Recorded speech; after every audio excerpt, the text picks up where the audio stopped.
Assalamualaikum warahmatullahi wabarakatuh. Masih bersama saya di Kalam Hikmah dari Saung Santri. Apa kabar? Jangan lupa untuk terus bersyukur atas segala nikmat yang telah diberikan Allah kepada kita. Terus sehat dan bersemangat.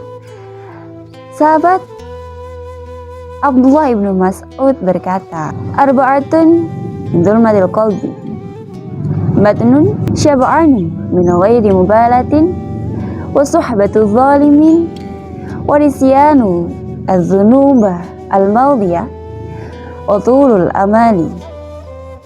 4 kegelapan hati adalah perut yang terlalu kenyang, berteman dengan orang yang zalim, melupakan dosa-dosa masa lalu, dan panjang angan.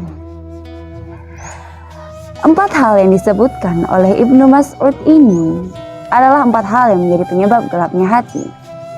Sebagaimana ketika kita berada dalam ruangan yang gelap, kita tidak bisa melihat apapun. Ketika hati kita gelap, kita tidak bisa melihat kebenaran.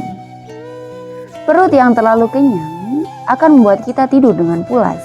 Kita sulit untuk bangun malam, kita menjadi malas untuk beribadah, malas untuk berzikir, malas untuk bermunajat, dan malas untuk melakukan ibadah-ibadah yang lainnya.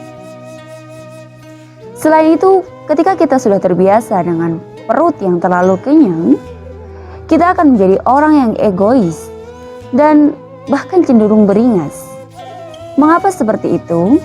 Karena hawa nafsu yang sudah biasa kita turuti akan menuntut kita untuk terus dipuaskan lagi dan lagi.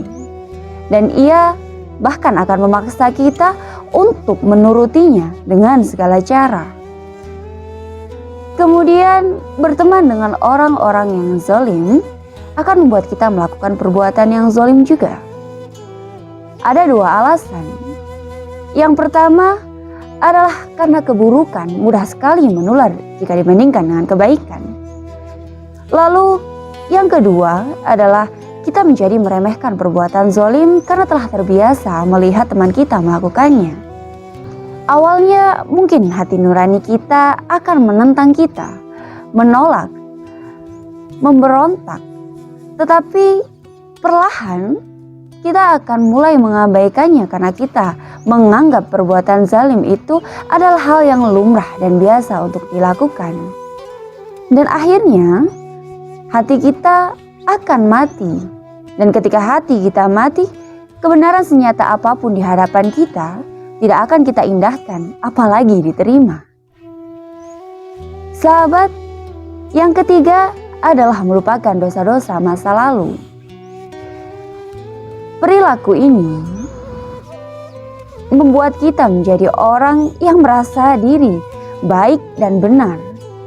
Kita tidak mau menyadari aib, kekurangan, kelemahan, dan sifat-sifat buruk kita. Kita tidak sadar bahwa kesombongan dan bangga diri mulai muncul, kemudian tumbuh dan semakin membesar di dalam diri kita. Hingga akhirnya kita menzalimi diri kita sendiri, kita membohongi diri kita sendiri, kita menzalimi orang-orang di sekitar kita, dan yang terburuk adalah kita durhaka kepada Allah Subhanahu wa Ta'ala. Kita menganggap orang lain sebagai masalah, kita lupa bahwa sesungguhnya kitalah biang masalah. Dan yang terakhir adalah panjang angan. Banyaknya angan-angan, lamunan di dalam pikiran kita tanpa disertai suatu tindakan untuk merealisasikannya hanya akan menghadirkan sikap putus asa. Orang yang terlalu banyak berangan-angan jarang sekali mampu untuk berbuat. Kenapa? Karena ia terlalu asik dengan lamunan-lamunannya. Ia terlalu asik dengan bayangan-bayangan yang ia buat sendiri tanpa mau mengukur kapasitas dan kadar dirinya. Kemudian yang terjadi ada 2 pilihan.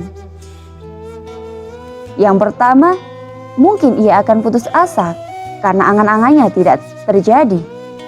Atau yang kedua, mungkin ia mampu melakukannya, tapi ia harus melanggar batas-batas agama.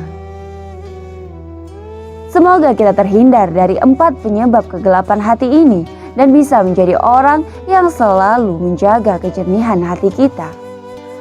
Sekian, wallahu a'lam bishawab. Assalamualaikum warahmatullahi wabarakatuh.